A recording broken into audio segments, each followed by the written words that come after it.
ꯌꯥꯝꯅ ꯏꯆꯝ ꯆꯝꯕ ꯅꯨꯃꯤꯠ ꯑꯃꯗꯀꯣ ꯁꯣꯝꯁꯦ ꯍꯧꯒꯠꯂꯛꯑꯦ ꯑꯗꯨꯒ ꯐꯣꯟꯁꯦ ꯁꯨꯝ ꯉꯥꯛꯇꯪ ꯌꯦꯡꯉꯝꯃꯦ ꯑꯗꯒꯤꯗꯤ ꯊꯕꯛꯀꯤ ꯀꯩꯀꯩ ꯀꯩꯅꯣꯒꯨꯝꯕ ꯃꯦꯁꯦꯖ ꯂꯥꯛꯄ ꯈꯣꯠꯄꯅ ꯁꯨꯝ ꯌꯦꯡꯉꯝꯃꯦꯀꯣ ꯑꯗꯨꯒ ꯀꯩ ꯍꯥꯏꯅꯤ ꯏꯈꯪ ꯈꯪꯍꯧꯗꯅ ꯅꯪꯁꯦ ꯀꯩꯅꯣꯗ ꯂꯩꯗꯣꯏꯅꯦ ꯑꯣꯐꯤꯁꯇ ꯂꯩꯔꯤꯉꯩꯗꯅꯤꯀꯣ ꯅꯪꯒꯤ ꯐꯣꯟꯁꯦ ꯈꯤꯡꯉꯛꯑꯦꯕ ꯐꯣꯟꯁꯤꯗ ꯉꯁꯥꯏ ꯃꯥꯏ ꯃꯃꯤꯡꯁꯨ ꯌꯥꯎꯗꯦꯕꯀꯣ ꯑꯗꯨꯒ ꯅꯪꯁꯦ ꯑꯁ ꯀꯅꯥꯅꯣ ꯈꯪꯗꯦ ꯄꯥꯏꯈꯠꯂꯔꯣꯏꯒꯦꯅ ꯇꯧꯔꯝꯃꯦ ꯑꯗꯨꯗꯨꯒ ꯅꯪꯁꯦ ꯍꯥꯏꯗꯤ ꯅꯪꯅ ꯁꯨꯝ ꯈꯟꯖꯥꯟꯅꯕꯗ ꯑꯁ ꯀꯣ ꯄꯥꯏꯈꯠꯂꯒ ꯀꯣ ꯍꯪꯉꯒꯦ ꯀꯅꯥꯅꯣ ꯀꯔꯤꯅꯣꯅꯀꯣ ꯑꯗꯨꯒꯤ ꯅꯪꯅ ꯄꯥꯏꯈꯠꯂꯒꯦꯅ ꯈꯟꯈꯤꯕꯒꯤ ꯗꯤꯁꯤꯖꯟꯗꯣ ꯑꯗꯨꯗꯨꯅ ꯌꯥꯝꯅ ꯆꯥꯎꯕ ꯑꯗꯨꯒꯨꯝꯕ ꯂꯣꯁ ꯑꯃ ꯑꯣꯏꯔꯛꯀꯗꯣꯏꯅꯤꯀꯣ ꯁꯤꯒꯤ ꯋꯥꯔꯤꯁꯤꯗ ꯇꯧꯗꯣꯏꯁꯦ ꯁꯤꯒꯤꯁꯦ ꯌꯥꯝꯅ ꯑꯗꯨꯒꯨꯝꯕ ꯀꯩꯅꯣꯒꯁꯨ ꯍꯣꯔꯔ ꯁ꯭ꯇꯣꯔꯤꯒꯨꯝꯕꯁꯨ ꯅꯠꯇꯦ ꯁꯤꯒꯤꯁꯦ ꯐꯤꯛꯁꯟꯁꯨ ꯅꯠꯇꯦ ꯁꯤꯒꯤꯁꯦ ꯁꯦꯡꯅ ꯍꯧꯖꯤꯛ ꯀꯩꯅꯣꯗꯀꯣ ꯏꯟꯗꯤꯌꯥꯗ ꯌꯥꯝ ꯀꯟꯅ ꯊꯣꯛꯏꯕ ꯁ꯭ꯀꯦꯝ ꯀꯣ ꯌꯥꯝꯅ ꯀꯤꯅꯤꯡꯉꯥꯏ ꯑꯣꯏꯕ ꯃꯈꯜ ꯑꯃꯅꯦꯀꯣ ꯁꯤꯒꯤꯁꯦ ꯑꯗꯣ ꯕꯤꯛꯇꯤꯝꯁꯤꯡꯁꯦ ꯀꯃꯥꯏꯅ ꯇꯧꯒꯦ ꯍꯥꯏꯕ ꯃꯇꯝꯗ ꯃꯣꯏꯁꯦ ꯌꯥꯝꯅ ꯀꯦꯌꯔꯂꯦꯁ ꯑꯣꯏꯕꯁꯨ ꯅꯠꯇꯦꯕ ꯑꯗꯨꯒ ꯃꯣꯏꯁꯦ ꯅꯣꯔꯃꯦꯜ ꯑꯣꯏꯗꯕ ꯃꯤ ꯉꯥꯛꯇꯅꯦ ꯌꯥꯝꯅ ꯁ꯭ꯃꯥꯔꯠ ꯑꯣꯏꯕ ꯀꯦꯌꯔꯐꯨꯜ ꯑꯣꯏꯕ ꯀꯣ ꯑꯩꯈꯣꯏꯒꯨꯝꯕ ꯃꯤ ꯉꯥꯛꯇꯅꯦ ꯑꯗꯣ ꯉꯁꯤ ꯑꯩꯅ ꯂꯤꯗꯣꯏꯕ ꯋꯥꯔꯤꯁꯦ ꯀꯃꯥꯏꯅ ꯊꯣꯛꯈꯤꯒꯦ ꯍꯥꯏꯕ ꯅꯠꯇꯕꯀꯣ ꯍꯥꯏꯗꯤ ꯀꯔꯤ ꯊꯣꯛꯈꯤꯕꯅꯣ ꯍꯥꯏꯕꯗꯨ ꯈꯛꯇ ꯅꯠꯇꯦꯀꯣ ꯍꯥꯏꯗꯤ ꯀꯃꯥꯏꯅ ꯀꯝꯗꯧꯔꯒ ꯀꯣ ꯍꯥꯏꯗꯤ ꯍꯧꯖꯤꯛꯀꯤ ꯀꯩꯅꯣꯁꯤꯗ ꯉꯁꯥꯏꯒꯤ ꯁ꯭ꯀꯦꯝꯁꯤꯗ ꯃꯤꯁꯤꯡꯁꯦ ꯀꯃꯥꯏꯅ ꯂꯥꯡꯁꯤꯗ ꯊꯨꯈꯤꯒꯦ ꯍꯥꯏꯕꯗꯣ ꯑꯗꯨꯒꯤ ꯃꯇꯥꯡꯗꯅꯤꯀꯣ ꯈꯔ ꯂꯤꯖꯔꯛꯇꯣꯏꯁꯦ ꯑꯗꯨꯗꯤ ꯋꯥꯔꯤꯁꯦ ꯍꯧꯖꯔꯛꯑꯒꯦ ꯋꯥꯔꯤꯁꯦ ꯀꯩꯅꯣꯗ ꯇꯧꯗꯣꯏꯅꯤꯀꯣ ꯕꯦꯡꯒ꯭ꯂꯣꯔꯗ ꯊꯣꯛꯈꯤꯗꯣꯏꯅꯦ ꯁꯤꯇꯤ ꯑꯃꯗꯀꯣ ꯍꯥꯏꯗꯤ ꯕꯦꯡꯒ꯭ꯂꯣꯔꯁꯦ ꯑꯗꯨꯛꯀꯤ ꯃꯇꯤꯛ ꯌꯥꯝꯅ ꯆꯤꯟꯕ ꯑꯗꯨꯝ ꯂꯥꯡꯉꯒꯗ ꯂꯩꯕꯀꯣ ꯑꯥꯏ ꯇꯤ ꯍꯕꯁ ꯀꯣ ꯑꯣꯐꯤꯁ ꯃꯌꯥꯝ ꯂꯩꯕ ꯑꯗꯨꯒ ꯃꯤ ꯃꯌꯥꯝꯁꯦ ꯑꯗꯨꯝ ꯊꯕꯛ ꯇꯧꯔꯒ ꯊꯕꯛ ꯆꯠꯄ ꯈꯣꯠꯄ ꯁꯨꯃꯥꯏꯅ ꯇꯧꯕ ꯑꯗꯨꯒꯨꯝꯕ ꯃꯐꯝ ꯑꯃꯅꯦꯀꯣ ꯑꯗ ꯃꯣꯏꯒꯤ ꯑꯄꯥꯔꯠꯃꯦꯟ ꯕꯤꯜꯗꯤꯡ ꯃꯌꯥꯝꯁꯦ ꯑꯁꯤꯒꯤ ꯃꯔꯛꯇ ꯅꯨꯄꯥ ꯑꯃ ꯂꯩꯔꯝꯃꯦ ꯃꯥꯏ ꯃꯃꯤꯡꯁꯦ ꯔꯥꯀꯦꯁ ꯀꯧꯏꯀꯣ ꯔꯥꯀꯦꯁꯁꯦ ꯆꯍꯤ 92 ꯁꯨꯔꯝꯃꯦ ꯃꯥꯁꯦ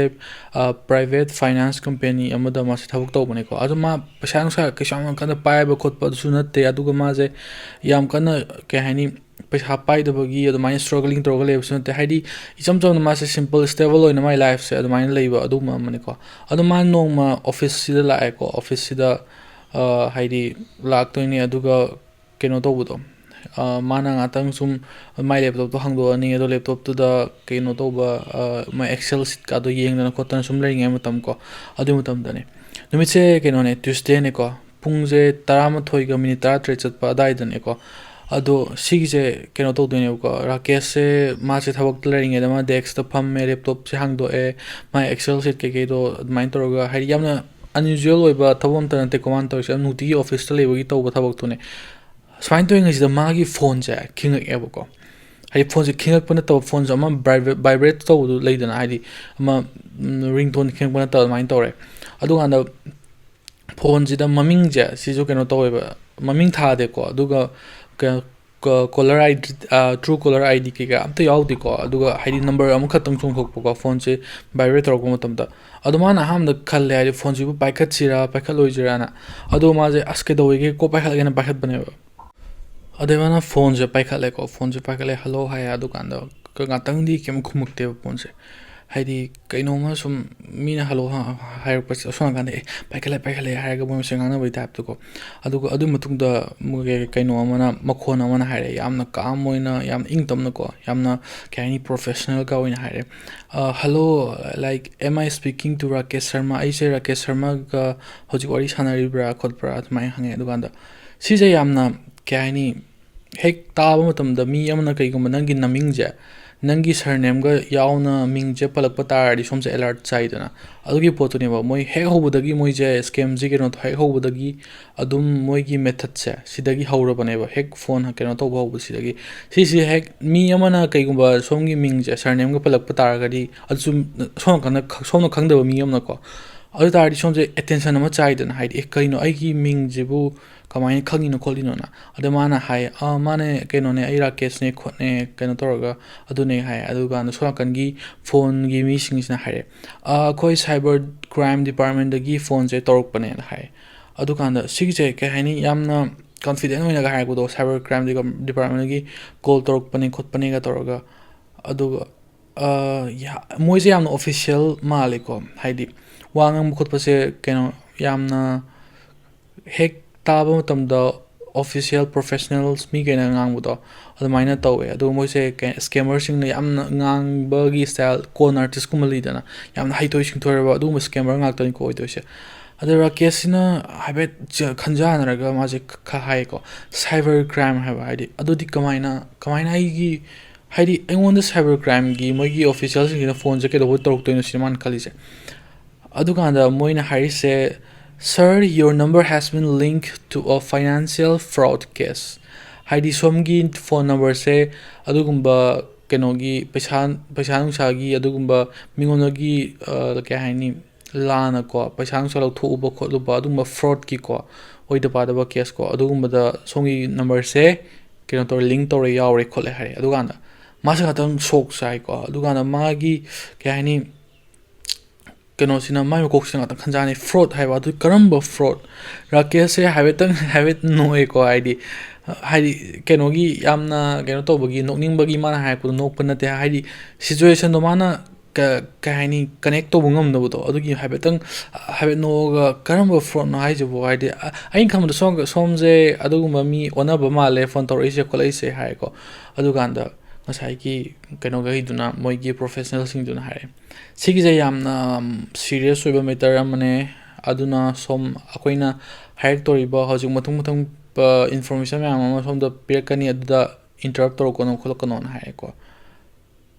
ꯑꯗꯨꯀꯥꯟꯗ ꯁꯤꯒꯤ ꯃꯣꯏꯅ ꯋꯥ ꯉꯥꯡꯕ ꯈꯨꯉꯥꯡꯁꯦ ꯑꯁꯤꯗꯅꯦꯕ ꯉꯁꯥꯏꯒꯤ ꯀꯟꯇ꯭ꯔꯣꯜꯁꯦ ꯔꯥꯀꯦꯁꯇ ꯂꯩꯔꯝꯕꯗꯒꯤ ꯀꯩꯅꯣꯗ ꯐꯣꯟ ꯇꯧꯔꯛꯏꯕ ꯃꯤꯈꯩꯁꯦ ꯀꯟꯇ꯭ꯔꯣꯜꯁꯦ ꯈꯤꯇꯪ ꯁꯨꯝ ꯁꯤꯐ ꯇꯧꯕ ꯍꯧꯔꯛꯏꯁꯤꯀꯣ ꯁꯤꯒꯤꯁꯦ ꯀꯩꯅꯣ ꯇꯧꯔꯦꯀꯣ ꯍꯥꯏꯗꯤ ꯃꯥꯒꯤ ꯑꯣꯊꯣꯔꯤꯇꯤꯗꯣ ꯁꯤꯐ ꯇꯧꯕ ꯍꯧꯔꯛꯄꯒꯤ ꯑꯗꯨꯃꯥꯏꯅ ꯍꯥꯏꯐꯦꯠ ꯃꯥꯜꯂꯦꯀꯣ ꯑꯗꯣ ꯔꯥꯀꯦꯁꯁꯦ ꯋꯥ ꯉꯥꯡꯕ ꯍꯥꯏꯐꯦꯠ ꯂꯦꯞꯈ꯭ꯔꯦ ꯉꯥꯛꯇꯪꯗꯣ ꯑꯗꯨꯒ ꯑꯗꯨꯒꯤ ꯃꯇꯥꯡꯗꯨꯗ ꯃꯣꯏ ꯀꯥꯡꯕꯨꯁꯤꯡꯁꯤꯗ ꯑꯃꯨꯛ ꯍꯥꯏꯔꯦ ꯁꯣꯝꯒꯤ ꯑꯙꯥꯔ ꯅꯝꯕꯔꯁꯦ ꯑꯁꯤꯁꯦ ꯃꯨꯝꯕꯥꯏꯗ ꯕꯦꯡ ꯑꯦꯀꯥꯎꯟ ꯑꯃ ꯍꯥꯡꯕ ꯃꯇꯝꯗ ꯁꯤꯖꯤꯟꯅꯩ ꯑꯗꯨꯒ ꯁꯤꯒꯤꯁꯦ ꯄꯩꯁꯥ ꯅꯨꯡꯁꯥ ꯕꯦꯡ ꯑꯦꯀꯥꯎꯟꯁꯤꯗꯒꯤ ꯄꯩꯁꯥ ꯅꯨꯡꯁꯥ ꯊꯥꯗꯣꯛꯄ ꯈꯣꯠꯇꯣꯛꯄ ꯑꯗꯨꯃꯥꯏꯅ ꯇꯧꯕꯗ ꯁꯤꯖꯤꯟꯅꯩ ꯈꯣꯠꯂꯦ ꯇꯧꯔꯒ ꯃꯉꯣꯟꯗ ꯍꯥꯏꯔꯛꯑꯦ ꯑꯗꯨꯀꯥꯟꯗ ꯁꯤꯒꯤꯁꯦ ꯀꯩ ꯍꯥꯏꯅꯤ ꯁꯤꯒꯤ ꯗꯤꯇꯦꯜꯁꯦ ꯑꯁꯤ ꯍꯥꯏꯔꯛꯄ ꯃꯇꯝꯗ ꯃꯥꯗꯤ ꯁꯣꯛ ꯆꯥꯗꯣꯏꯅꯤꯗꯅ ꯀꯩꯅꯣ ꯍꯥꯏ ꯇꯥꯔꯗꯤ ꯃꯥꯅ ꯑꯗꯨꯃꯥꯏꯅ ꯃꯨꯝꯕꯥꯏꯗ ꯕꯦꯡ ꯑꯦꯀꯥꯎꯟ ꯍꯥꯡꯉꯨꯕꯁꯨ ꯅꯠꯇꯦ ꯈꯣꯠꯇꯦ ꯅꯠꯇ꯭ꯔꯥ ꯑꯗꯣ ꯁꯣꯝ ꯅꯥꯀꯟꯗ ꯁꯨꯃꯥꯏꯅ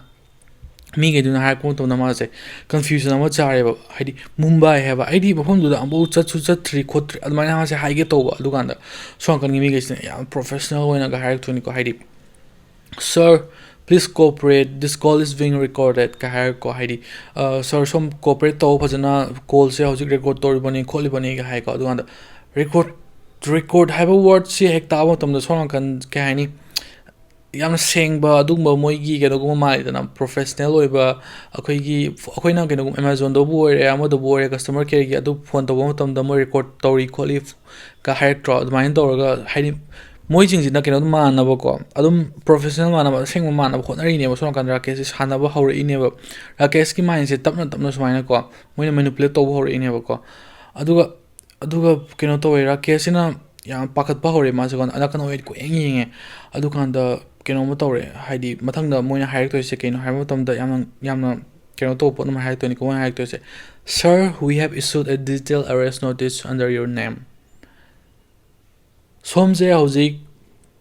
ꯗꯤꯖꯤꯇꯦꯜ ꯑꯦꯔꯦꯁꯇꯀꯣ ꯑꯗꯨꯃꯥꯏꯅ ꯂꯩꯔꯦ ꯈꯣꯠꯂꯦꯅ ꯍꯥꯏꯔꯛꯇꯣꯏꯅꯦ ꯗꯤꯖꯤꯇꯦꯜ ꯑꯔꯦꯁ ꯑꯁꯤꯒꯤ ꯇꯥꯔꯝꯁꯦ ꯍꯦꯛ ꯇꯥꯕ ꯃꯇꯝꯗ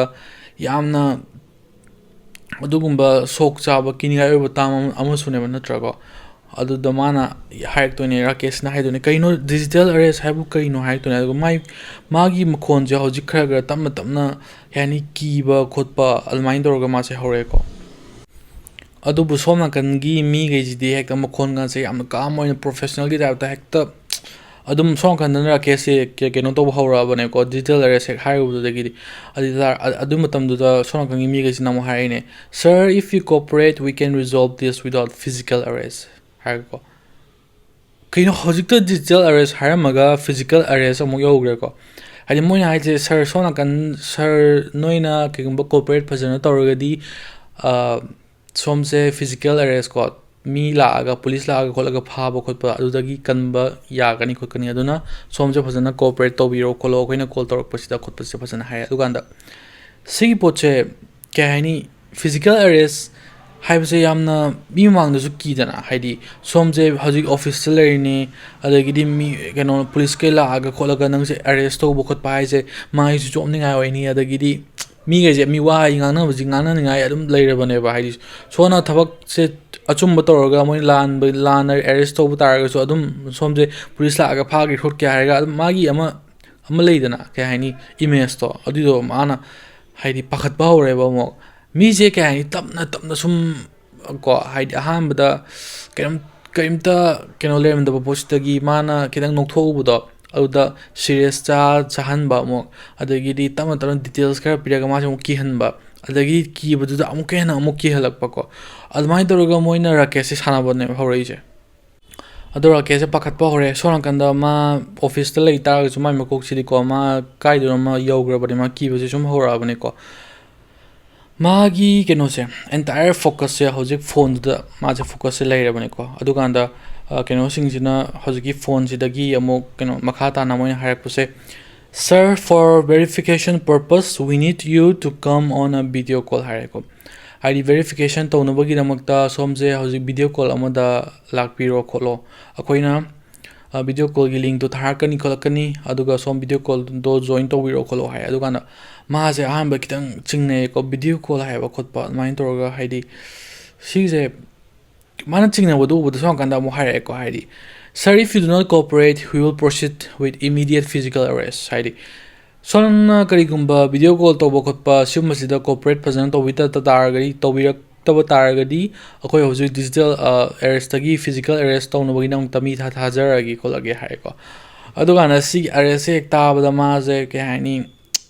physical arrest to du chokpudi video call to bosina phare kholena admain to ga ho ya video call je tower se kholase na ma se haire adu ngatang le ma se link ama fange ko video call gi link je ma fange adu video call gi link sida ma se chingna na di khani manung dagi ko keno da di ama di fauri bane ma je phau tar su khani ngasai physical arrest harak podo aduna maram moiraga ma je keno da video call gi link to da ma je click tore ko aduga sige click to sidagi di keno tor to ne ko haidi sin je pro to an ma lakrani ko ahan mam tam da ngasai gi keno je screen je kidang black or me adagi tam na kano uba hore video call si thole ko video call si da urje nupa ma uniform bachana ga selaga ko hekta kano toroga kholaga dex amadaga fammaga ade mai maning sidana adamain to ba mogi official emblem ga thamaga ko ade di kano gi india flag ka si thelaga ade cyber crime unit ka ide tha hegi mo tam da di pura kani office direct aseng godo adu ma na ne mo intori je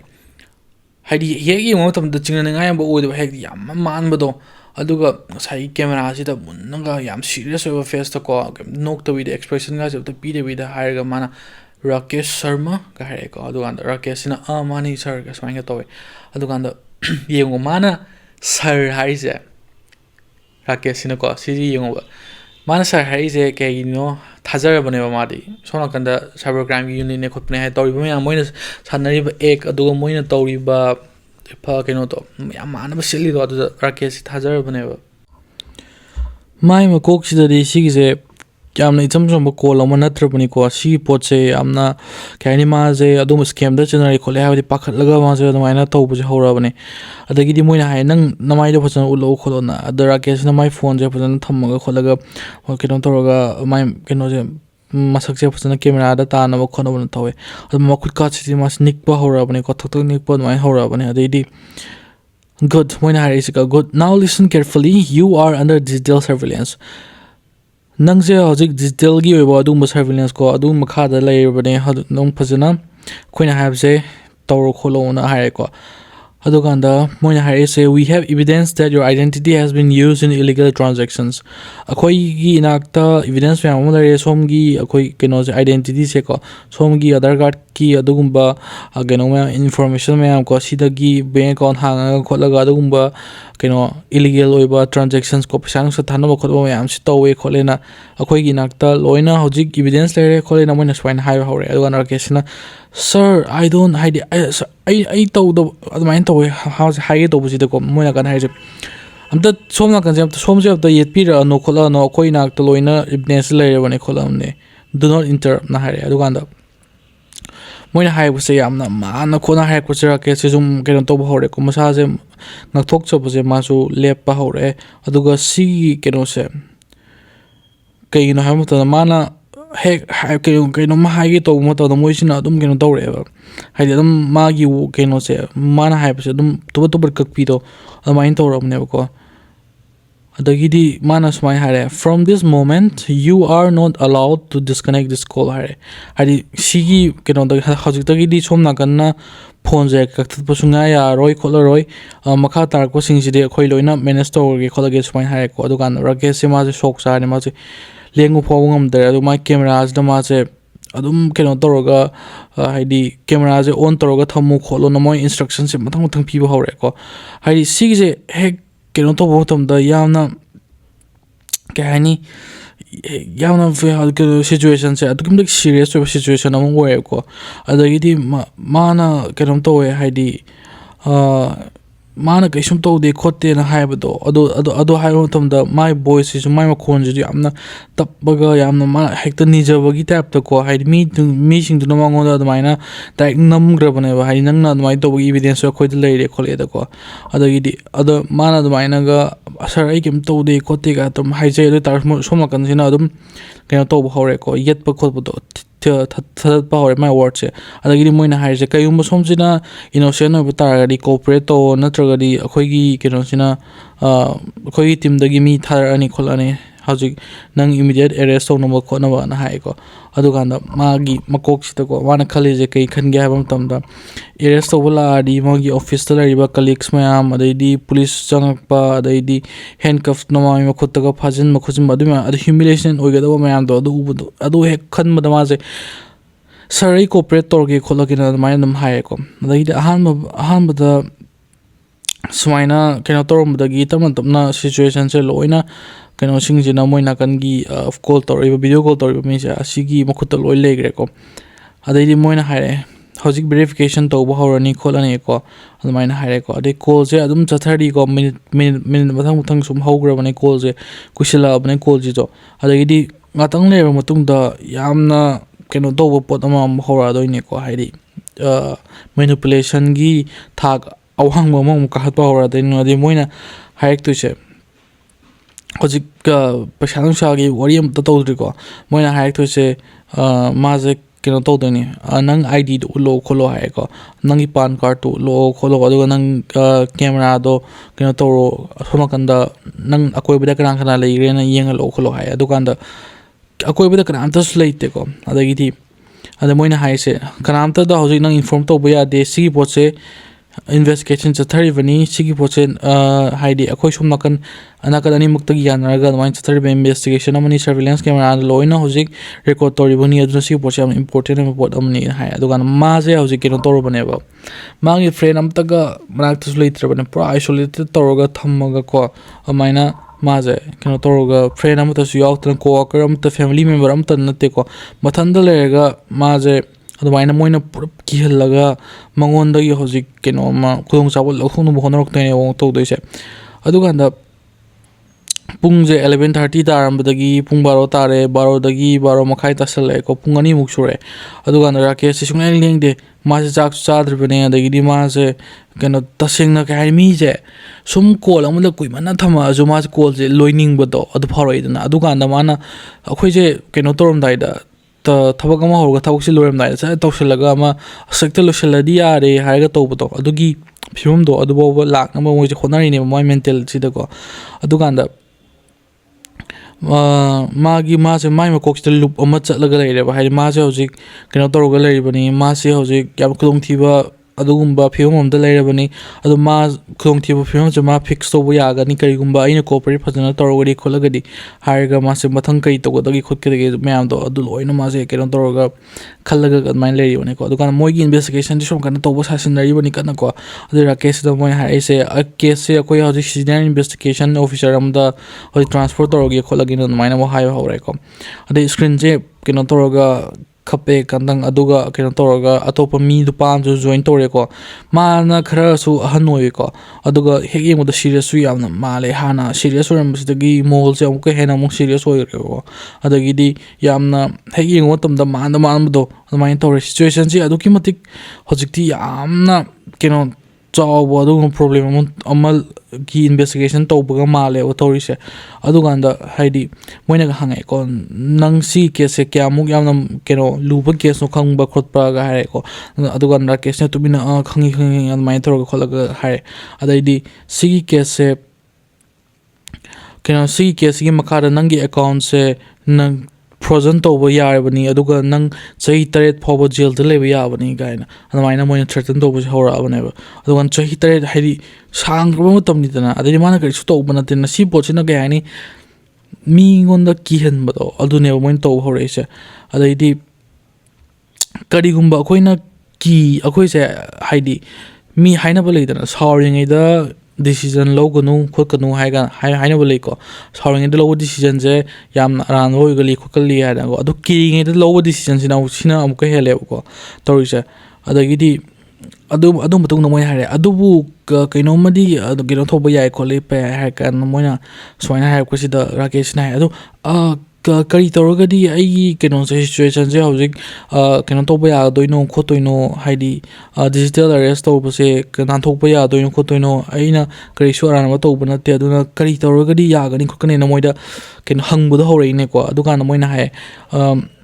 hojik financial verification process ama ko tawgani khokani si process sina kai mai bak taragadi somgi innocence som mana leite ha sa si se kaino tawdine ha mana leite haibdo hojik adum verification mai pak taragadi som mana leite ba mi amani hana akoina adum thadok pirani kholani hai ko adugan rake se mase haidi swai kaino toroga khanja danam bodo dagi o hojik kino amadi lai khole haidi lambi amadi leire kholena mase adumaina khanbadagi hojiki bochi da mas pura aduda makokse yungjilaga kamaina hojiki verification process adu da do ma main to bum horoktoine hojik se ra case ma chumna hokan je khanba wonga maktrabani ko mase akiba na mase phajin grapani ko aduga akiba haibasina aduga panic to boja sina kino je somje yamna karigumba yamna kiba taragari ko somna kanje som mi amana haipado aduda yamna hoi to yaraga yamna obedient oiga main chilhan bado admain torga kese hojik lerebane aduga ma je phone je da mai mami chi thadaraga admaina mathang je kari torok ko no khok kari haik tuino do ma je yunga ga legrabani ko aduga senior officer sina tamna hairera case phajana taw ina hojik haidre bu khotre se hadi kino to ma wangang jida ke ani yamna hope amaga yaw ngang pagi tap to go on mine hai ko hojik nangi bank account se yam chingna ningai oiba adumba fraud ki case ki adwaina leiri bani kholi bani adubu akhoi na procedure amalei ko haidi process amalei si process da kai gumba kino to verify to bata agadi somje kino account se kino toroga innocence oibudo odido oidoini khotoine verification ama to badarka tai khotaina soina hare ko aduganda si poche kino sina rakesina hare ko rakesina soina sir adudi verification process so kamaina to doino khotoino amta habi rogot piro ai kino toning te aina aran amta to ibana te khote hai aduganda moi ma'am sina rakes father raga hoy adu aham bada nangi bank account ma'am do bank account araiba bank account khuding mak adi to loina ulo sini aduganda rakes aham da chingna yebo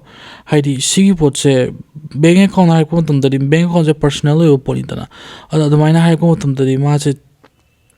mi personal yo poto ulo hai ko tum dari ma je chingna bodo horok bodo aduganda aham da moina adu smaina hai ko investigators in hai sigi se investigators hai ko mi ge jina sina hai sigi potse investigation ki part mane adu somna karigumba ama pot ama phawba lo nam khona taragri si se som se cooperation phasana pide khote haraga adumaina kena to doni hadi manale bne khopane na adumaina adum chingrani khotkrane hai adu an rakesh na phare sir to di ai hoji screen share tawra ke kholage ko sir hoina screen share to moi screen share to hai ni ko adu ganda rakesh na kani screen share se tawre ko aduga magi phone jida loina ure moina ma apps kari sijinai message kari gara dagidi my bank balance kom loina ure hojima adu moina hairem nangi banking app to adi do hangdo osini aduga na hangdo ya aduga officer sing na tapna hai ko hari moina hai che nangi current balance kyam lei do adi do hair osini aduga na case na yamna ikai na magi balance to haire ko adagidi kaina am to na magi private balance mi amagi bank account ki balance khot pai se amna private oi port amni na si bo cho jik loina kai moi mamang da haidok pai se amna masu ikai jarabdo adwain tore ko ꯑꯗꯒꯤꯗꯤ officer ꯃꯌꯥꯝꯁꯤꯅ ꯑꯣ ꯐꯔꯦ ꯐꯔꯦ ꯑꯗꯨꯗꯤ ꯍꯧꯖꯤꯛ ꯑꯩꯈꯣꯏꯅ ꯍꯥꯏꯔꯛꯇꯣꯏꯁꯦ ꯌꯥꯝꯅ ꯐꯖꯅ ꯃꯨꯟꯅ ꯇꯥꯎ ꯁꯤꯅꯦ ꯃꯣꯏꯅ ꯍꯥꯏꯔꯤꯁꯦ ꯃꯣꯏꯅ ꯀꯩ ꯍꯥꯏꯔꯛꯀꯦ ꯃꯇꯝꯗ ꯅꯪꯒꯤ ꯑꯦꯃꯥꯎꯟꯁꯦ ꯍꯧꯖꯤꯛ ꯃꯇꯝ ꯈꯔꯒꯤ ꯑꯣꯏꯅ ꯀꯩꯅꯣꯗ ꯌꯥꯝꯅ ꯇꯦꯝꯄꯔꯔꯤ ꯑꯣꯏꯕ ꯑꯗꯨꯝꯕ ꯀꯩꯅꯣ ꯚꯦꯔꯤꯐꯤꯀꯦꯁꯟ ꯇꯧꯅꯕꯒꯤꯗꯃꯛꯇ ꯑꯦꯀꯥꯎꯟ ꯑꯃꯗ ꯄꯩꯁꯥ ꯃꯌꯥꯝꯁꯦ ꯇ꯭ꯔꯥꯟꯁꯐꯔ ꯇꯧꯕ ꯗꯔꯀꯥꯔ ꯇꯥꯔꯦ ꯁꯤꯅꯦ ꯑꯗꯣ ꯍꯦꯛ ꯍꯥꯏꯔꯛꯄ ꯃꯇꯝꯗ ꯔꯥꯀꯦꯁꯁꯤꯗꯤ ꯁꯣꯝ ꯅꯥꯀꯟꯗ ꯀꯩꯅꯣ ꯍꯥꯏꯁꯤꯕꯣ ꯑꯩꯒꯤ ꯄꯩꯁꯥ ꯃꯌꯥꯝꯁꯤꯕꯨ ꯑꯦꯀꯥꯎꯟ ꯑꯃꯗ ꯀꯩꯗꯧꯕꯒꯤ ꯇ꯭ꯔꯥꯟꯁꯐꯔ ꯇꯧꯗꯣꯏꯅꯣ ꯁꯤꯅꯦ ꯑꯗꯨꯀꯥꯟꯗ ꯃꯣꯏꯅ ꯍꯥꯏꯁꯦ ꯅꯪꯒꯤ ꯄꯩꯁꯥ ꯃꯌꯥꯝꯗꯣ ꯑꯗꯨꯏꯗꯣ ꯍꯧꯖꯤꯛ ꯑꯁꯦꯡꯕ ꯄꯩꯁꯥꯔ ꯅꯁꯥꯅ ꯇꯥꯟꯖꯕꯔꯥ ꯈꯣꯠꯄꯔꯥ ꯑꯩꯈꯣꯏ ꯈꯪꯗꯦ ꯅꯪꯅ ꯏꯂꯤꯒꯦꯜ ꯇ꯭ꯔꯥꯟꯖꯦꯛꯁꯟ ꯇꯧꯕꯗꯒꯤ ꯐꯪꯉꯛꯄ ꯑꯣꯏꯔꯝꯕꯁꯨ ꯌꯥꯏ ꯑꯗꯨꯅ ꯀꯔꯤꯒꯨꯝꯕ ꯀꯩꯅꯣ ꯒꯣꯕꯔꯃꯦꯟ ꯑꯦꯀꯥꯎꯟ ꯑꯃꯗ ꯄꯩꯁꯥꯁꯦ ꯅꯪ ꯀꯩꯅꯣ ꯇꯧꯔꯒ ꯊꯝꯃꯒ ꯚꯦꯔꯤꯐꯤꯀꯦꯁꯟ ꯇꯧꯔꯕ ꯃꯇꯨꯡꯗ ꯄꯩꯁꯥꯁꯦ ꯀꯔꯤꯒꯨꯝꯕ ꯚꯦꯔꯤꯐꯤꯀꯦꯁꯟꯗꯣ ꯃꯥꯏ ꯄꯥꯛꯑꯗꯤ ꯄꯩꯁꯥꯁꯦ ꯅꯪꯅ ꯏꯅꯣꯁꯦꯟꯅꯤ ꯍꯥꯏꯕꯅꯤꯅ ꯃꯥꯏ ꯁꯣꯏꯗꯅ ꯄꯥꯛꯀꯅꯤ ꯑꯗꯨꯅ ꯄꯩꯁꯥꯁꯦ ꯅꯪ ꯍꯜꯂꯛꯀꯅꯤ ꯍꯥꯏꯕꯅꯦ ꯑꯗꯨ ꯍꯥꯏꯕ ꯃꯇꯝꯗ ꯔꯥꯀꯦꯁꯁꯦ ꯄꯩꯁꯥꯗꯣ ꯃꯇꯝ ꯈꯔꯒꯤ ꯄꯤꯕꯅꯤ ꯈꯣꯠꯄꯅꯤ ꯑꯗꯨꯃꯥꯏꯅ ꯄꯩꯁꯥꯗꯣ ꯍꯜꯂꯛꯀꯅꯤ ꯍꯥꯏꯕꯗ ꯃꯥꯁꯨ ꯌꯥꯔꯦꯀꯣ ꯍꯩ ꯎꯄꯥꯏ ꯑꯝꯇ ꯂꯩꯇ꯭ꯔꯦꯅ ꯃꯥꯅ ꯈꯜꯂꯦ ꯑꯗꯨꯕꯨ ꯃꯥꯅ ꯍꯥꯏ ꯁꯥꯔ ꯄꯩꯁꯥꯁꯦ ꯄꯨꯂꯞ ꯇ꯭ꯔꯥꯟꯁꯐꯔ ꯇꯧꯕ ꯇꯥꯔꯕ꯭ꯔꯥ ꯁꯤꯅꯦꯕ ꯑꯗꯨꯀꯥꯟꯗ ꯃꯣꯏꯅ ꯍꯥꯏꯁꯦ ꯅꯪ ꯅꯁꯥꯁꯦ ꯏꯅꯣꯁꯦꯟ ꯑꯣꯏꯌꯦꯅ ꯈꯟꯖ ꯇꯥꯔꯗꯤ ꯄꯩꯁꯥꯁꯦ ꯇ꯭ꯔꯥꯟꯁꯐꯔ ꯇꯧꯕ ꯃꯇꯝꯗ ꯅꯪ ꯆꯤꯡꯅꯉꯥꯏ ꯈꯣꯠꯅꯉꯥꯏ ꯗꯔꯀꯥꯔ ꯑꯝꯇ ꯇꯥꯗꯦ ꯈꯣꯠꯇꯦ ꯁꯨꯃꯥꯏꯅ ꯍꯥꯏ ꯑꯗꯨꯀꯥꯟꯗ ꯁꯤ ꯄꯣꯠꯁꯦ ꯌꯥꯝꯅ ꯂꯣꯖꯤꯀꯦꯜ ꯑꯣꯏꯕ ꯄꯣꯠ ꯑꯃꯁꯨ ꯃꯥꯜꯂꯤꯗꯅ ꯍꯦꯛ ꯍꯥꯏꯔꯛꯄ ꯃꯇꯝꯗ ꯌꯥꯝꯅ ꯔꯤꯖꯅꯦꯕꯜ ꯑꯣꯏꯕꯀꯣ ꯑꯗꯨꯕꯨ ꯑꯁꯦꯡꯕꯗꯤ ꯅꯠꯇꯦꯕ ꯁꯤꯒꯤꯁꯦ ꯃꯉꯣꯟꯗ ꯑꯣꯞꯁꯟꯁꯦ ꯁꯤ ꯈꯛꯇ ꯉꯥꯏꯌꯦꯅ ꯃꯥꯅ ꯍꯥꯏꯕꯗꯣ ꯑꯗꯨꯃꯥꯏꯅ ꯐꯤꯜ ꯇꯧꯍꯜꯂꯦꯕ ꯑꯗꯨꯒ ꯑꯇꯣꯞꯄ ꯑꯣꯞꯁꯟꯅ ꯀꯔꯤꯅꯣ ꯁꯣꯝꯗ ꯖꯦꯜ ꯆꯪꯕ ꯄꯨꯂꯤꯁ ꯌꯥꯎꯕ ꯑꯗꯨꯒ ꯄꯥꯕ꯭ꯂꯤꯛ ꯃꯤ ꯃꯌꯥꯝ ꯃꯃꯥꯡꯗ ꯏꯀꯥꯏꯕ ꯅꯪꯕꯀꯣ ꯀꯩꯒꯤꯅꯣ ꯍꯥꯏ ꯇꯥꯔꯗꯤ ꯁꯣꯝꯗ ꯏꯂꯤꯒꯦꯜ ꯊꯕꯛꯇꯨ ꯇꯧꯋꯦ ꯈꯣꯠꯂꯦ ꯃꯣꯏ ꯅꯥꯀꯟꯗ ꯏꯕꯤꯗꯦꯟꯁ ꯂꯩ ꯍꯥꯏꯔꯕꯅꯤꯅ ꯑꯗꯨꯀꯥꯟꯗ ꯔꯥꯀꯦꯁꯁꯦ ꯍꯧꯖꯤꯛ ꯁꯣꯔ ꯁꯥꯡꯅ ꯍꯣꯟꯊꯔꯦꯀꯣ ꯔꯥꯀꯦꯁꯅ ꯍꯥꯏꯔꯤꯁꯦ ꯁꯤ ꯃꯌꯥꯝꯁꯦ ꯑꯩꯒꯤ ꯁꯦꯚꯤꯡꯅꯤꯀꯣ ꯃꯥꯅ ꯆꯍꯤ ꯀꯌꯥꯗꯒꯤ ꯁꯦꯞ ꯇꯧꯖꯔꯛꯄ ꯈꯣꯠꯂꯛꯄ ꯃꯌꯥꯝꯅꯤ ꯈꯣꯠꯅꯤ ꯑꯗꯨꯃꯥꯏꯅ ꯇꯧꯔꯒ ꯁꯨꯃꯥꯏꯅ ꯍꯥꯏꯗꯅ ꯈꯣꯠꯇꯅ ꯑꯗꯨꯃꯥꯏꯅ ꯃꯥꯁꯦ ꯃꯥꯒꯤ ꯀꯩꯅꯣꯗꯣ ꯀꯟꯁꯔꯟ ꯃꯌꯥꯝꯗꯣ ꯂꯣꯏꯅ ꯐꯣꯡꯗꯣꯛꯇꯅ ꯇꯧꯋꯦꯀꯣ ꯑꯗꯣ ꯑꯣꯐꯤꯁꯔ ꯃꯌꯥꯝꯁꯤꯒꯤ ꯃꯃꯥꯏꯁꯤꯗ ꯑꯦꯛꯁꯄ꯭ꯔꯦꯁꯟꯁꯦ ꯀꯩꯝ ꯆꯦꯟꯖ ꯇꯧꯗꯦ ꯃꯣꯏꯅ ꯍꯥꯏꯁꯦ ꯁꯣꯝꯒꯤ ꯃꯤꯡꯁꯦ ꯀ꯭ꯂꯤꯌꯔ ꯇꯧꯅꯤꯡꯕ꯭ꯔꯥ ꯅꯠꯇ꯭ꯔꯒ ꯇꯧꯅꯤꯡꯗꯕ꯭ꯔꯥ ꯁꯤ ꯍꯥꯏꯔꯦꯀꯣ ꯑꯗꯨꯀꯥꯟꯗ ꯁꯨꯝ ꯀꯥꯟꯁꯤꯗꯤ ꯆꯣꯏꯁꯂꯥ ꯅꯠꯇ꯭ꯔꯒ ꯁꯣꯝꯅ ꯀꯔꯤꯔꯥ ꯒ꯭ꯌꯥꯟ ꯃꯦꯟ ꯑꯃ ꯇꯥꯁꯤꯜꯂꯛꯇ꯭ꯔꯦꯕ ꯁꯤꯒꯤꯁꯦ ꯇꯦꯁ ꯑꯃꯒ ꯃꯥꯟꯅꯔꯦꯕꯀꯣ ꯑꯗ ꯃꯥꯅ ꯍꯥꯏꯁꯦ ꯍꯣꯏ ꯁꯔ ꯐꯔꯦ ꯑꯗꯨꯗꯤ ꯑꯩ ꯀꯩꯅꯣ ꯇꯧꯔ ꯃꯣꯏꯒꯤ ꯀꯥꯡꯕꯨꯁꯤꯅ ꯍꯥꯏꯔꯤꯁꯦ ꯐꯔꯦ ꯑꯗꯨꯗꯤ ꯍꯧꯖꯤꯛ ꯀꯩꯅꯣ ꯇꯧꯔꯛꯑꯒꯦ ꯑꯦꯀꯥꯎꯟ ꯗꯤꯇꯦꯜ ꯃꯌꯥꯝꯗꯣ ꯑꯩ ꯁꯦꯟ ꯇꯧꯔꯛꯑꯒꯦ ꯑꯗꯨꯒ ꯅꯪ ꯀꯩꯅꯣ ꯄꯩꯁꯥꯗꯣ ꯇ꯭ꯔꯥꯟꯁꯐꯔ ꯇꯧꯔꯛꯑꯣ ꯈꯣꯠꯂꯣ ꯍꯥꯏ ꯑꯗꯨꯀꯥꯟꯗ ꯃꯣꯏꯅ IFSC ꯀꯣꯗ ꯊꯥꯔꯛꯑꯦ ꯃꯃꯤꯡ ꯊꯥꯔꯛꯑꯦ ꯌꯦꯡꯕ ꯃꯇꯝꯗ ꯌꯥꯝꯅ ꯑꯣꯐꯤꯁꯤꯌꯦꯜ ꯀꯣ ꯂꯣꯏ ꯃꯥꯜꯂꯦ ꯑꯗꯨꯀꯥꯟꯗ ꯃꯣꯏꯅ ꯍꯥꯏꯌꯦ ꯀꯩꯅꯣ ꯍꯧꯖꯤꯛ ꯅꯪ ꯑꯦꯃꯥꯎꯟꯗꯣ ꯇ꯭ꯔꯥꯟꯁꯐꯔ ꯇꯧꯔꯁꯤꯅꯦꯀꯣ ꯑꯗꯨ ꯔꯥꯀꯦꯁꯁꯦ ꯃꯈꯨꯠꯁꯦ ꯊꯛ ꯅꯤꯛꯄꯒꯤ ꯃꯥꯅ ꯀꯩꯅꯣ ꯇꯧꯔꯅꯤ ꯃꯅꯨꯡꯗꯒꯤꯗꯤ ꯀꯩꯅꯣ ꯍꯥꯏꯔꯤꯅꯦꯕ ꯍꯥꯏꯗꯤ ꯃꯅꯨꯡꯗꯒꯤꯗꯤ ꯃꯥ ꯚꯣꯏꯁ ꯑꯃꯅ ꯃꯉꯣꯟꯗ ꯍꯥꯏꯔꯛꯏꯅꯦ ꯍꯥꯏꯗꯤ ꯁꯤꯒꯤ ꯄꯣꯠꯁꯦ ꯍꯥꯏꯗꯤ ꯌꯥꯝ ꯂꯥꯟꯕ ꯃꯥꯜꯂꯦ ꯁꯤꯒꯤꯁꯦ ꯑꯁꯦꯡꯕ ꯅꯠꯇꯦ ꯈꯣꯠꯇꯦ ꯅꯪꯕꯨ ꯑꯝꯇ ꯂꯦꯞꯈꯣ ꯈꯣꯠꯈꯣ ꯉꯥꯛꯇꯪ ꯈꯟꯗꯧ ꯈꯣꯠꯂꯣ ꯍꯥꯏ ꯑꯗꯨꯕꯨ ꯉꯁꯥꯏꯒꯤ ꯃꯅꯨꯡꯗꯒꯤ ꯊꯣꯛꯂꯛꯏꯕ ꯑꯗꯨꯒꯨꯝꯕ ꯚꯣꯏꯁꯇꯣ ꯑꯗꯨꯛꯀꯤ ꯃꯇꯤꯛ ꯄꯤꯛꯈ꯭ꯔꯦꯕ ꯀꯩꯒꯤꯅꯣ ꯍꯥꯏꯕ ꯃꯇꯝꯗ ꯃꯥꯁꯦ ꯑꯀꯤꯕꯗꯣ ꯑꯗꯨꯅ ꯃꯥꯁꯦ ꯆꯥꯈ꯭ꯔꯕꯅꯦꯕ ꯄꯨꯂꯞ ꯀꯣ ꯑꯗꯒꯤꯗꯤ ꯃꯥꯅ ꯑꯃꯨꯛꯀ ꯍꯥꯏꯀꯣ ꯁꯔ ꯇꯁꯦꯡꯅ ꯄꯩꯁꯥꯁꯦ ꯍꯜꯂꯛꯀꯅꯤꯀꯣ ꯈꯣꯠꯂꯛꯀꯅꯤꯀꯣ ꯍꯥꯏꯀꯣ ꯑꯗꯨꯒ ꯑꯣꯐꯤꯁꯔ ꯃꯌꯥꯝꯗꯨꯅ ꯀꯩꯅꯣ ꯍꯥꯏꯔꯛꯄ ꯃꯇꯝꯗ ꯗꯥꯏꯔꯦꯛ ꯀꯦꯃꯦꯔꯥ ꯑꯁꯤꯗ ꯃꯣꯏꯁꯦ ꯑꯣꯟꯁꯤꯜꯂꯒ ꯁꯤꯒꯤꯁꯦ ꯂꯤꯒꯦꯜ ꯄ꯭ꯔꯣꯁꯤꯖꯔꯅꯦ ꯑꯩꯈꯣꯏ ꯂꯣꯏꯅ ꯔꯦꯀꯣꯔꯗꯤꯡ ꯇꯧꯔꯤꯕꯅꯤ ꯈꯣꯠꯂꯤꯕꯅꯤ ꯍꯥꯏ ꯑꯗꯨꯀꯥꯟꯗ ꯔꯥꯀꯦꯁꯅ ꯐꯔꯦ ꯁꯔ ꯑꯗꯨꯗꯤ ꯑꯩ ꯍꯧꯖꯤꯛ ꯄꯩꯁꯥꯗꯣ ꯀꯩꯅꯣ ꯇꯧꯔꯒꯦ ꯈꯣꯠꯂꯒꯦ ꯇꯧꯔꯒ ꯃꯥꯅ ꯍꯥꯏꯗꯤ ꯃꯥꯒꯤ ꯁꯦꯚꯤꯡꯁ ꯃꯌꯥꯝ ꯃꯥꯒꯤ ꯂꯩꯖꯕ ꯕꯦꯡ ꯑꯦꯀꯥꯎꯟ ꯈꯨꯗꯤꯡꯃꯛꯀꯤ ꯄꯩꯁꯥ ꯃꯌꯥꯝꯗꯨ ꯂꯣꯏꯅ ꯆꯍꯤ ꯀꯌꯥꯗꯒꯤ ꯇꯥꯟꯖꯔꯛꯄ ꯑꯗꯨꯒꯨꯝꯕ ꯆꯍꯤ ꯀꯌꯥ ꯗꯤꯁꯤꯄ꯭ꯂꯤꯟ ꯂꯩꯔꯒ ꯇꯥꯟꯖꯔꯛꯄ ꯄꯩꯁꯥ ꯃꯌꯥꯝꯗꯣ ꯗꯤꯖꯤꯠ ꯑꯃꯃꯝꯇꯪ ꯁꯨꯝ ꯃꯥꯁꯦ ꯑꯦꯟꯇꯔ ꯇꯧꯋꯦꯀꯣ ꯗꯤꯖꯤꯠ ꯑꯃ ꯑꯦꯟꯇꯔ ꯇꯧꯔꯤ ꯈꯨꯗꯤꯡꯃꯛꯀꯤ ꯃꯥꯁꯦ ꯊꯕꯥꯛꯁꯤꯗ ꯂꯨꯝꯕ ꯐꯥꯎꯋꯦꯀꯣ ꯑꯗꯩ ꯃꯥꯒꯤ ꯃꯈꯨꯠꯁꯤꯁꯨ ꯅꯤꯛꯑꯕꯅꯦ ꯑꯗꯒꯤꯗꯤ ꯃꯥꯅ ꯀꯩꯅꯣꯅ ꯑꯣꯐꯤꯁꯔꯁꯤꯡꯅ ꯍꯥꯏ ꯂꯣꯏꯔꯕ꯭ꯔꯣ ꯈꯣꯠꯂꯕ꯭ꯔꯣꯅ ꯍꯪꯉꯦ ꯑꯗꯨꯀꯥꯟꯗ ꯃꯥꯅ ꯂꯣꯏꯗꯣꯔꯤ ꯁꯔ ꯍꯥꯏ ꯑꯗꯨꯒ ꯃꯥꯅ ꯑꯔꯣꯏꯕ ꯑꯣꯏꯅ ꯀꯣ ꯃꯥꯅ ꯀꯩꯅꯣꯗꯣ ꯄꯤꯟꯗꯨ ꯅꯝꯃꯒ ꯈꯣꯠꯂꯒ ꯀꯣ ꯑꯗꯣ ꯃꯥꯅ ꯄ꯭ꯔꯦꯁ ꯇꯧꯔꯦ ꯁꯦꯟ ꯍꯥꯏꯔꯒ ꯃꯥꯁꯦ ꯄꯩꯁꯥꯗꯣ ꯊꯥꯈ꯭ꯔꯦ ꯑꯗꯨꯒ ꯇ꯭ꯔꯥꯟꯖꯦꯛꯁꯟꯗꯣ ꯍꯧꯖꯤꯛ ꯄ꯭ꯔꯣꯁꯦꯁꯤꯡ ꯇꯧꯔꯦ ꯑꯗꯨꯒ ꯇ꯭ꯔꯥꯟꯖꯦꯛꯁꯟ ꯄ꯭ꯔꯣꯁꯦꯁ ꯇꯧꯕꯒꯤ ꯑꯩꯈꯣꯏꯒꯤ ꯑꯃ ꯀꯩꯅꯣ ꯎꯪꯕ ꯑꯃ ꯊꯣꯛꯂꯛꯄꯗꯣ ꯑꯗꯨꯃꯥꯏꯅ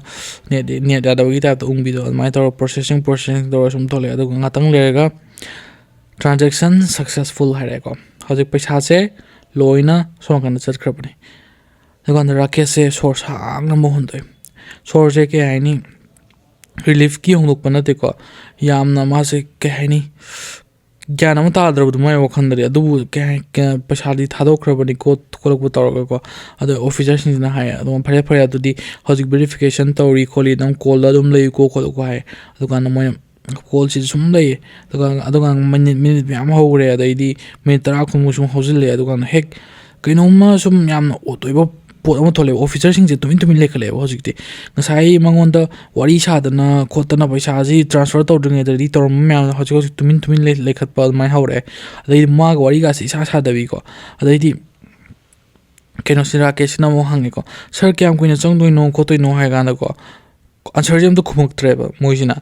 ꯑꯗꯨꯀꯥꯟꯗ ꯁ꯭ꯀ꯭ꯔꯤꯟꯁꯦ ꯃꯔꯤꯛ ꯃꯔꯤꯛ ꯁꯨꯝ ꯀꯥꯞꯄ ꯍꯧꯔꯦ ꯑꯗꯨꯒ ꯚꯤꯗꯤꯑꯣꯒꯁꯦ ꯄꯣꯁ ꯇꯧꯕ ꯍꯥꯏꯗꯤ ꯐ꯭ꯔꯤꯖ ꯇꯧꯕ ꯍꯧꯔꯦ ꯑꯗꯨꯒ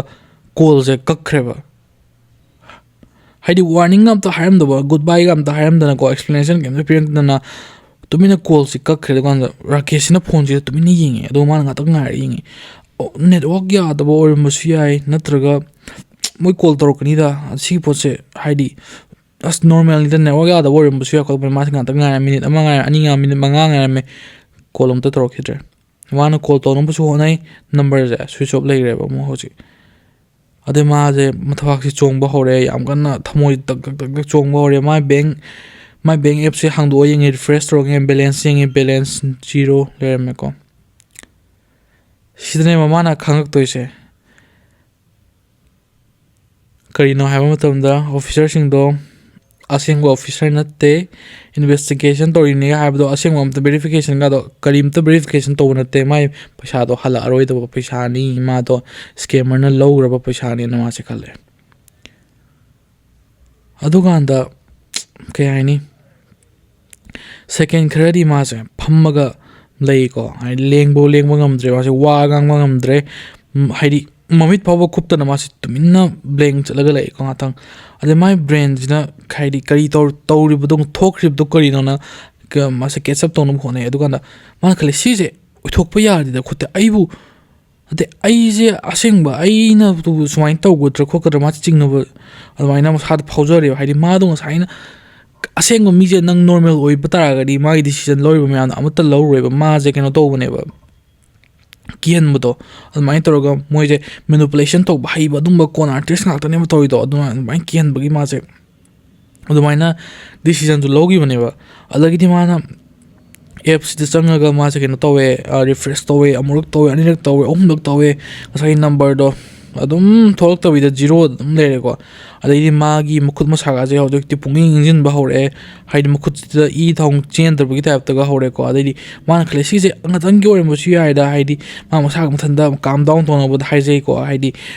मोइना हाइ वेरिफिकेशन तौबा ओरमगनी खोलपनी अदु हजिकसि वेरिफिकेशन तौबु तौरिबो ओरमगनी ngatak nai पैसाजे हलकनी खोलकनी हाइको खल्ले माना अदग माना मेसेज के हंगदो येंगी अकाउंट नंबर हंगदो येंगी अदुगु ममिंग म्याम मान लो येंगी एवरीथिंग को पुनुमक्से हे येंगो तमदा यामना रियल माले मोय ngasai tharamba अकाउंट नंबर का तो अदैदि मोइना माना दि खंजरेबको सिगिसे केनो तौरबने पैसा दो हलारोइदबो पैसाने मानम खंजरे अदगिदि माना केनो तौवे फोन से तौनबा खोनाइको माजे फोन से तौनबा होनबा मतमदा मोइसे फोन से सुं पाइ पाइखलक्त्रे हंजिन हंजिन तौइ सुं पाइ पाइखलक्त्रे फोन से अदगिदि मासे सोर से कन्ना कन्ना होनबा हौरे अदगिदि सोर से याम थुनको हाइदि मसाजे पाखतपगी अदमाइन तौरगा तौबा हौरे अदगिदि मा ऑफिस द लेबा मतमदा मासे खांगापा ngamक्त्रेबो ऑफिस मनुंग जिरा मासे केनो तौर फुनजांग्रबा अदमाइन तौरेको अदगिदि मीगी वांगाम खोतपा ngasai तारामदबो म्याम द लोइना हौजिक ताबा हौराबे माय केबो कोक्सिदको अदगिदि मासे केनो तौरगो ऑफिस सिदगी मासे ओवरवेलमिंग ओइमदना मासे हौगलगा मपाना थोलेको अदु हेक हौगतपा मतमदा मासे मखोंगजे अदुगी मतिक यामना वीक ओइरेबा हाइदि हेक केनो तौबा मतमदा मासे मखोंगसिना मसाजे सिपुबो ngamjadreba man hogolakpa मतमदा अदुमा ऑफिस तगी थोले केमता करामता केम हायमदेको करामता सु मासे नोटिस तौदेको अदमाइन ऑफिस तगी थोले अदि मी म्याम जिंजिना सिंजी पुंसी तदी याम नॉर्मल ओइबा अदुम पुंसी हाइदि नुमित अमनेको नुमितसे अदुबु राकेश की पुंसी तदी लोइनमक पुंकाय असा मंगान पुनम पुंतोय तोइना थुआइरेबा अदुम नुमित अमर तोइने मासे वॉशरूम संगे थोंगसि लोनसिले अदगिदि माना अदु मतम तने केनो तोरक्तोसे मंगोंदा हिट तोरक्तोसे हाइदि रियलिटी हिट तोरक्पदो मासे खांग मंगमदगी माजेना एकदम सादा हाइजरे मैंने क्या कर दिया है आई करी तौग्रबनो आई तो हौजिक तौगिदु करीनो मासे मखोन जे केनो तोरगा कप्पगी मखोन माने काइथरगलगा अदमाइना तौबा हौरे अदैदि मासे होप अमत लेक्ट्रिको असेंगबुदि थोगिबदो माना मसामकना मखुतमकना पीरबनेबा पैसादो huranibashu natte hack tawibashu natte mana pigrabane paisado adugi realization torok matamda mase hekta adugi matik thamoida chakpado kaina paisado karamain torga adu koina mana adu yamna hekta paisa chai nifu munifoi sida ko mana danjarakpa adungma paisa mayam do karisu leitaba moigi adungma scam gi call amadu namase adumaina pithokrabani ko ma sana blame tawjare ba hojik diko adu mase wall jida nga daraga mase tamna makhala phamdaraga mase phone jina mukhuta pare ko adagi mase kappe yam launa kapana te yamna ek dramatic ko bante mase kappa du wawdo gani kapna ba energy ma masada yawjadrabane ba adu mase hojik kari tawdino gyan am taslaktre adagi di kino tawre mangonda hojik kino ma wakhala mala hadi magi nupido niksinge mana kaino hay matamda magi bank account mayam du da leiro paisa da ma mathanda-gi paisa natte ba magi nupi ju yawribane magi nupi na su tanjaba adu moi saving chu loina yawribane ba hai chahi kya moina plan tawrakpa future gi ko security ko adu gi myam punamak paisa da loin chakhrabane ba thawa ka se ma silumda ba hore sor go hon manga mag tre ko adu mana khali kamaina haibu kamaina ai nupi du da kamaina hai doino khotoino hai mana khale hai di paisa do di amarom da tal ju adu tawgriba tholok do ma adu kamaina ate kamaina ai nupi da hai doino khotoino hai sumaina mana khale ai di magi trust to mangrani haba hai adu yamna paisa do bo maina hekta dogi ba hai je ko natra adai ni ma je mapi du te thok ma hawale aduga keno da ma je keno da mixia leng jo maton mai mamit ka punga ga hekta machinga che nik aga ko ga ni kappa gi khotpa gi ma sana ma sa je kana no khangja dreba adagi di ngatang ma se mana ngatang khale hai ma kana amta da hai do roi kholoroi asigi che ai fix to ba ngamgani kor kani toroga al mai khale adubu aseng badi keino ha matam da paisa do halaroi da bane paisa do sungan halaroi ko aduga kema tawgriba mayam do asengba yamna adugumba chobo scam ama oribane ko adu ma se thole washroom da game office change my desk ta phamdare laptop chu hang do ga dei excel sheet chu loina number mayam wa changdana adu asengwa number ma gi paisa do di chatkrabani ko adu my phone do tring na khinge ko adu ma ngatang ma mai thamusi tak chong bhore hai ngasai moi kang budu orim du chala khodu chala ma se ngatang khanba hore ko adai moi phone tor porim bu se khaluk mai hai ka khalenga ngatang adubu aseng mani kana orim hai to na mai nupi do orim mai nupi na hang pa somse lunch tor bo kholoran hangai ko haidi yamna icham chamba keno ma normal message sama orim adu ma message to ba mo tam na ma di kani unbearable ore ko ma che khanga ko ngamdre mai nupi na di karim khangba na tre ba hosi na tra ma ngonda idea kem ta lewa na te moi paisa ma am do loina mang re have se adu ngasai gi haugrba keno pungom du thokriba ma am adu mai punsi te pungmang mang ra bane pungtum na pungloi loisin gra bane ba ade mana kari hai tu no man kari reply to tu no ma se amu kakthali reply che ko amu kakthali adu mana ko na mana hai adu kan chare chak chare khole hai adu kan sigje ke haini ma je puba thangma ngamdrabane ba hojik keno na masa da manan mayam china mana tawjaro bani kholom ne mana khallaga ko adumaina adu victim mayam je paisa khatan te ba ko moina mangi je confidence mangi moi gi masada gi aduga thajaba ji ju mangi aduga peace ko ingna jingna leba phunsi do adu su loino mangi ba ko hojiki fraud adumaina oiba fraud general ba keno da cyber keno da scam sing the channel ruba victim sing che ko aduga moi myam je ayam bana kramta do haidok te ba kai na hamta moi je ikai bagi adai ki badagi aduga moi che masagi manane khanja bai ko kramta jo haidok na je de haitare adu somno hojik tawir ba myam khudimung ko sikje haidi khalam ba ai kedong da samai suma thapak tawre da kholoi da ga hai ko ado victim mayam na so maina khangi bangak tani ra case na so maina chapman na khangi ko adubu aseng modi kari na ha matam da ngai gi sise scam je kino akhoi gi mentality gi akhoi gi singba gi intelligence asida attack to ban te ba sigi jina som gi emotions ko somna ki bato somna ki han ba phawal ga go moina som je ngatang gi gani friction of with seconds so som se kian no hon grani ko adugi kian mutugi mathang fear se adu main develop toroga ko khangau dana ke ai ni anu maina mi je sanabi gi bane ba ꯑꯗꯣ ꯏꯁꯥꯐꯥꯎ ꯈꯪꯍꯧꯔꯣꯏꯀꯣ ꯍꯥꯏꯗꯤ ꯊꯣꯛꯈ꯭ꯔꯤꯕ ꯊꯧꯗꯣꯛꯁꯤꯡꯁꯦ ꯉꯥꯛꯇꯪ ꯑꯩꯈꯣꯏꯅ ꯏꯁꯥꯐꯥꯎ ꯒ꯭ꯌꯥꯟ ꯃꯦꯟ ꯇꯥꯖꯔꯣꯏꯀꯣ ꯃꯪꯅ ꯇꯥꯏꯕꯪꯅ ꯒ꯭ꯌꯥꯟ ꯃꯦꯟ ꯇꯥꯔꯣꯏꯗꯣꯏꯅꯤꯀꯣ ꯃꯣꯏꯅ ꯁꯥꯟꯅꯕ ꯍꯩꯕꯒꯤ ꯆꯥꯡꯁꯦ ꯑꯗꯨꯃꯥꯏꯅ ꯇꯧꯕ ꯁ꯭ꯀꯦꯝ ꯉꯥꯛꯇꯅꯦꯀꯣ ꯑꯗꯣ ꯁꯤꯒꯤ ꯄꯣꯠꯁꯦ ꯀꯔꯤꯅꯣ ꯍꯥꯏꯕ ꯃꯇꯝꯗ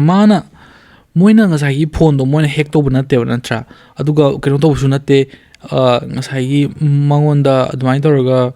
ꯀꯩꯅꯣ ꯇꯧꯔꯒ ꯑꯇꯣꯞꯄ ꯐꯣꯟ ꯍꯦꯛ ꯇꯧꯗꯅ ꯈꯣꯠꯇꯅ ꯀꯩꯝ ꯇꯧꯕ ꯅꯠꯇꯦ ꯑꯗꯣ ꯃꯥꯒꯤ ꯀꯩꯅꯣꯁꯦ ꯑꯀꯤꯕꯗꯣ ꯃꯥꯁꯦ ꯗꯤꯖꯤꯇꯦꯜ ꯑꯔꯦꯁ ꯇꯧꯔꯕꯅꯤ ꯈꯣꯠꯂꯕꯅꯤ ꯍꯥꯏꯔꯒ ꯑꯗꯨꯃꯥꯏꯅ ꯀꯤꯍꯟꯕꯗꯣ ꯑꯗꯨꯅ ꯀꯩꯅꯣꯁꯦ ꯃꯥꯒꯤ ꯂꯣꯖꯤꯛꯁꯦ ꯑꯁꯤ ꯇꯞꯅ ꯇꯞꯅ ꯃꯥꯡꯈꯤꯗꯣꯏꯅꯦꯕ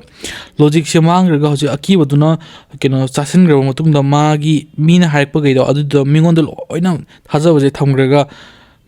ꯃꯃꯥꯡꯗ ꯂꯩꯔꯤꯕ ꯐꯣꯟꯗ ꯂꯩꯔꯤꯕ ꯃꯤꯅ ꯍꯥꯏꯔꯛꯄꯈꯩꯗꯣ ꯑꯗꯨꯗꯣ ꯂꯣꯏꯅ ꯀꯩꯅꯣ ꯃꯥꯅ ꯇꯧꯕ ꯍꯧꯔꯛꯇꯣꯏꯅꯦꯕ ꯑꯗꯨ ꯃꯥꯒꯤ ꯇ꯭ꯔꯁ ꯑꯃꯗꯤ ꯃꯥꯒꯤ ꯐꯤꯌꯔꯗꯣ ꯑꯗꯨꯗ ꯑꯣꯊꯣꯔꯤꯇꯤꯗꯣ ꯍꯥꯏꯗꯤ ꯃꯥꯅ ꯗꯤꯁꯤꯖꯟ ꯂꯧꯕꯒꯤ ꯑꯣꯊꯣꯔꯤꯇꯤꯗꯣ ꯃꯤ ꯃꯃꯥꯡꯗ ꯂꯩꯕ ꯃꯤꯗꯨꯗ ꯄꯤꯈ꯭ꯔꯕꯅꯦꯕꯀꯣ ꯑꯗꯨꯃꯥꯏꯅ ꯇꯧꯕ ꯀꯦꯁꯅꯦꯕ ꯁ꯭ꯀꯦꯃꯔ ꯇꯧꯔꯤꯕ ꯃꯌꯥꯝꯁꯤꯅ ꯇꯧꯔꯤꯕ ꯃꯌꯥꯝꯁꯦ ꯁ꯭ꯀꯦꯝꯁꯦ ꯁꯨꯃꯥꯏꯅ ꯇꯧꯕ ꯉꯥꯛꯇꯅꯦꯕ ꯑꯗꯨꯕꯨ ꯀꯅꯥꯒꯨꯝꯕ ꯑꯃꯁꯦ ꯀꯔꯤꯒꯨꯝꯕ ꯍꯦꯛ ꯀꯤꯍꯟꯕꯁꯦ ꯍꯧꯔꯛꯄꯗ ꯉꯝꯈ꯭ꯔꯕ ꯑꯗꯒꯤꯗꯤ ꯑꯗꯨꯃꯥꯏꯅ ꯇꯧꯗꯅ ꯔꯥꯀꯦꯁꯀꯤ ꯀꯦꯁꯇ ꯉꯁꯥꯏ ꯃꯥꯅ ꯗꯤꯖꯤꯇꯦꯜ ꯑꯔꯦꯁ ꯍꯥꯏꯔꯒ ꯀꯤꯍꯟꯕ ꯑꯗꯒꯤꯗꯤ ꯚꯦꯔꯤꯐꯤꯀꯦꯁꯟ ꯇꯧꯕꯒꯅꯤ ꯇꯧꯒꯗꯕꯅꯤꯅ ꯄꯩꯁꯥꯁꯨ ꯇ꯭ꯔꯥꯟꯁꯐꯔ ꯇꯧꯔꯛꯎ ꯈꯣꯠꯂꯨ ꯇꯧꯔꯒ ꯑꯗꯨꯃꯥꯏꯅ ꯇꯧꯔꯒ ꯀꯤꯍꯟꯕ ꯃꯌꯥꯝꯁꯦ ꯉꯝꯈꯤ ꯇꯥꯔꯒꯗꯤꯀꯣ ꯁꯤꯒꯤ ꯃꯌꯥꯝꯁꯦ ꯉꯥꯛꯇꯪꯗꯨꯗ ꯂꯣꯏꯅ ꯀꯩꯅꯣ ꯀꯤꯔꯤꯕ ꯃꯤꯗꯨꯅꯀꯣ ꯂꯣꯏꯅ ꯃꯃꯥꯡꯗ ꯂꯩꯔꯤꯕ ꯃꯤꯅ ꯍꯥꯏꯔꯛꯄꯗꯣ ꯃꯥ ꯃꯁꯥꯒꯤ ꯃꯀꯣꯛꯇꯨꯗꯀꯣ ꯗꯤꯁꯤꯖꯟ ꯂꯧꯅꯕꯒꯤ ꯑꯗꯨꯒꯨꯝꯕ ꯏꯟꯇꯦꯂꯤꯖꯦꯟꯁꯇꯣ ꯑꯀꯤꯕꯗꯨꯅ ꯂꯣꯏꯅ ꯃꯥꯡꯍꯟꯈ꯭ꯔꯒꯀꯣ ꯉꯁꯥꯏ ꯃꯤꯅ ꯍꯥꯏꯔꯛꯄꯗꯣ ꯑꯗꯨ ꯂꯣꯏꯅ ꯇꯧꯈꯤꯅꯦꯕ ꯁꯤꯒꯤ ꯄꯣꯠꯁꯦ ꯑꯁꯦꯡꯕꯅꯤꯀꯣ ꯑꯗꯨꯃꯥꯏꯅ ꯔꯥꯀꯦꯁ ꯃꯤ ꯑꯥꯏ ꯇꯤ ꯍꯕ ꯑꯃꯗ ꯊꯕꯛ ꯇꯧꯔꯤꯕ ꯃꯤ ꯍꯥꯏꯕꯁꯦ ꯑꯗꯨꯛꯀꯤ ꯃꯇꯤꯛ ꯏꯟꯇꯦꯂꯤꯖꯦꯟꯁ ꯂꯩꯕ ꯃꯤ ꯑꯃꯗꯤ ꯑꯣꯏꯔꯝꯗꯣꯏꯅꯤ ꯅꯠꯇ꯭ꯔꯥ ꯑꯗꯣ ꯃꯉꯣꯟꯗ ꯐꯥꯎꯕꯗ ꯑꯗꯨꯃꯥꯏꯅ ꯇꯧꯕ ꯌꯥꯔꯗꯤ ꯍꯧꯖꯤꯛ ꯃꯤꯆꯝ ꯄ꯭ꯔꯖꯥ ꯑꯇꯣꯞꯄ ꯒꯩꯁꯤꯗꯗꯤ ꯀꯩ ꯍꯥꯏꯅꯤ ꯌꯥꯝ ꯂꯥꯏꯅ ꯇꯧꯈ꯭ꯔꯅꯤ ꯍꯥꯏꯇꯥꯔꯦ ꯁꯤꯒꯤ ꯄ꯭ꯔꯣꯁꯦꯁꯁꯦ ꯃꯣꯏꯅ ꯔꯥꯀꯦꯁ ꯇꯧꯔꯤꯕ ꯄ꯭ꯔꯣꯁꯦꯁꯇꯣ ꯑꯗꯨ ꯅꯠꯇꯕ ꯑꯇꯣꯞꯄ ꯄ꯭ꯔꯣꯁꯦꯁ ꯑꯃ ꯇꯧꯔꯛꯄꯁꯨ ꯌꯥꯏꯑꯕ ꯍꯥꯏꯗꯤ ꯁꯣꯝ ꯅꯥꯀꯟ ꯗꯤꯖꯤꯇꯦꯜ ꯑꯔꯦꯁ ꯀꯩ ꯑꯗꯨ ꯃꯌꯥꯝꯗꯨꯅ ꯃꯣꯏꯒꯤ ꯄꯥꯟꯗꯝꯗꯣ ꯀꯩꯅꯣ ꯃꯤꯗꯨ ꯀꯤꯍꯟꯕ ꯑꯗꯨꯒ ꯃꯥꯒꯤ ꯕꯦꯡ ꯑꯦꯀꯥꯎꯟꯗꯒꯤ ꯄꯩꯁꯥꯗꯣ ꯃꯈꯨꯠꯅ ꯄꯤꯊꯣꯛꯂꯛꯍꯟꯕ ꯅꯠꯇ꯭ꯔꯥ ꯁꯤꯒꯤꯁꯦ ꯃꯦꯊꯠꯁ ꯃꯌꯥꯝ ꯑꯃ ꯂꯩꯈ꯭ꯔꯦ ꯍꯥꯏꯇꯥꯔꯦ ꯃꯣꯏꯗꯤ ꯁꯤꯒꯨꯝꯕꯁꯤꯗ ꯑꯗꯨꯝ ꯀꯩꯅꯣ ꯅꯣꯡꯉꯥꯟꯅꯤ ꯅꯨꯃꯤꯠꯇꯥꯎ ꯆꯥꯛ ꯆꯥꯕꯗꯧꯅ ꯆꯥꯔꯒ ꯂꯩꯔꯕꯅꯤꯀꯣ ꯑꯗꯨꯅ ꯁꯨꯃꯥꯏꯅ ꯀꯤꯍꯟꯕ ꯑꯗꯨꯒ ꯀꯤꯍꯜꯂꯤꯉꯩ ꯃꯅꯨꯡꯗ ꯃꯥꯒꯤ ꯗꯤꯁꯤꯖꯟꯗꯣ ꯑꯗꯨꯃꯥꯏꯅ ꯂꯧꯍꯟꯕ ꯈꯣꯠꯍꯟꯕꯀꯣ ꯁꯤꯅꯦꯕ ꯁꯨꯃꯥꯏꯅ ꯇꯧꯔꯒꯅꯤ ꯁ꯭ꯀꯦꯃꯔ ꯃꯌꯥꯝꯁꯤꯅ ꯍꯧꯖꯤꯛ ꯁ꯭ꯀꯦꯝ ꯇꯧꯔꯤꯕꯁꯤꯡꯁꯦ ꯑꯗꯨꯃꯥꯏꯅ ꯀꯩꯅꯣ ꯇꯧꯔꯒ ꯁ꯭ꯀꯦꯃꯔ ꯑꯇꯣꯞꯄ